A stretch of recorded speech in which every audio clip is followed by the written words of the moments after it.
बिस्मिल्लाहिर्रहमानिर्रहीम।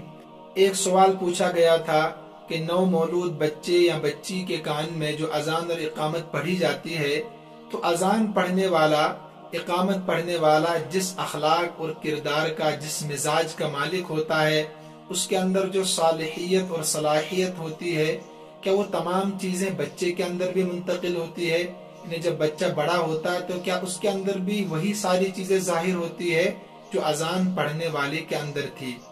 देखिए, हमें यहाँ दो चीज़ों को समझना होगा। एक तो अजान का मसला समझना है, एक तहनीक का मसला समझना है। जहाँ तक अजान की बात है तो बच्चे के कान में अजान पढ़ना और इकामत पढ़ना ये हुजूर सल्लल्लाहु अलैहि वसल्लम की एक सुन्नत है, और किसी भी सुन्नत को जिंदा करने में दुनियावी फायदे भी होते हैं और उखरवी फवाइद तो उसमें है ही। नौ मौलूद बच्चे और बच्चे के कान में जो अजान और इकामत पढ़ी जाती है, ये अल्लाह के नबी सल्लल्लाहु अलैहि वसल्लम की एक सुन्नत है, और आप सल्लल्लाहु अलैहि वसल्लम से कौलन और फ़अलन दोनों तरह से साबित है। हुजूर सल्लल्लाहु अलैहि वसल्लम ने हजरत हसन रज़ी अल्लाह ताला अन्हु के कान में अजान पढ़ी थी। तिरमिज़ी शरीफ में रिवायत मौजूद है। अब इस अजान की हिकमत क्या है, मसलहत क्या है?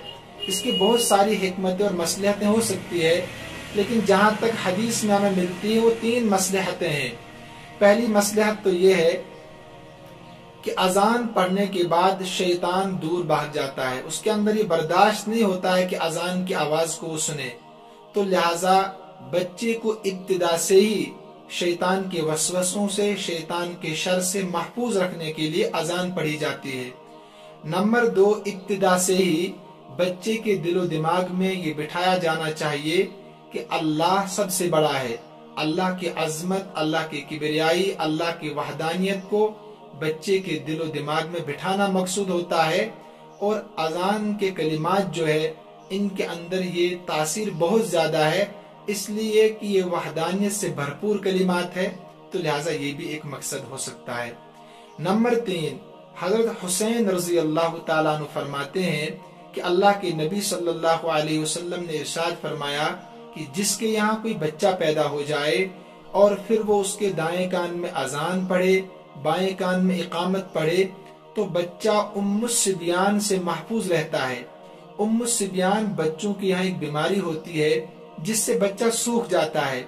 आपने देखा होगा बहुत सारे बच्चे जिनकी उम्र 10 साल होती है, लेकिन मालूम होता है कि 5 साल के ही हों, तो हो सकता है ये बीमारी भी उनके अंदर हो सकता है अजान न पढ़ने की वजह से हो।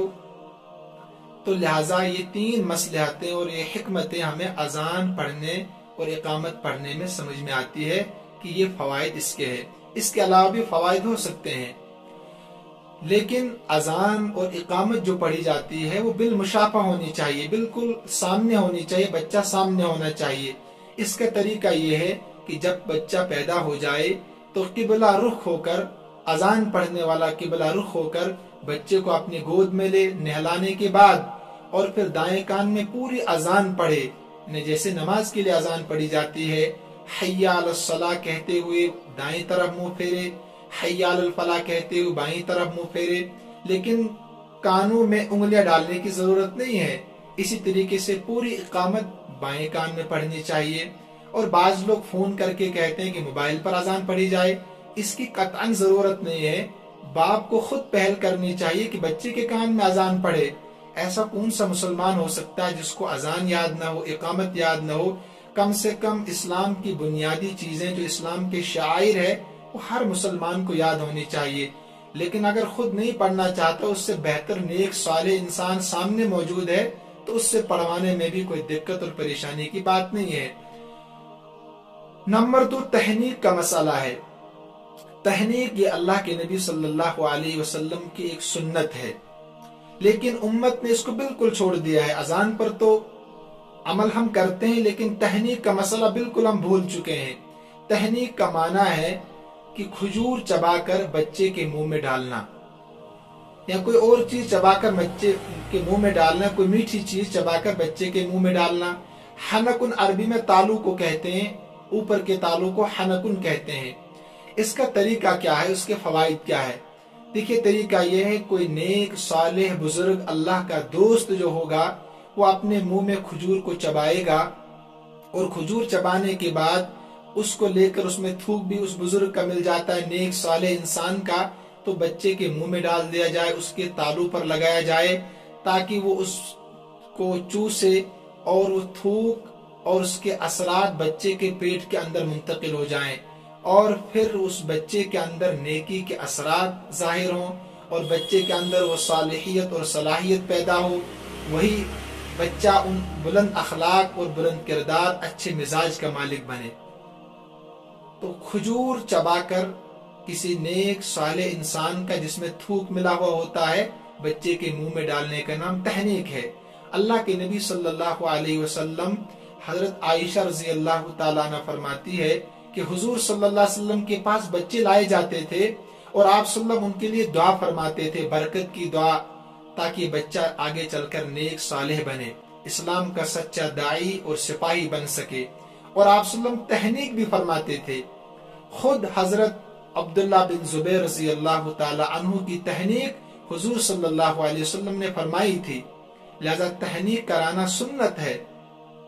اب کھجور ہی ضروری نہیں ہے، کوئی بھی میٹھی چیز جس کو آگ پر نہ پکایا گیا ہو، اگر کھجور میسر نہ ہو تو جس کو آگ پر نہ پکایا گیا ہو کوئی میٹھی چیز کسی نیک صالح بزرگ سے چبوا کر جس میں تھوک ملا ہو بچے کے منہ میں ڈال دیا جائے، تاکہ بچہ انہی اخلاق کا، اسی کردار کا، اسی صلاحیت کا اور صالحیت کا آگے چل کر مالک بن سکے۔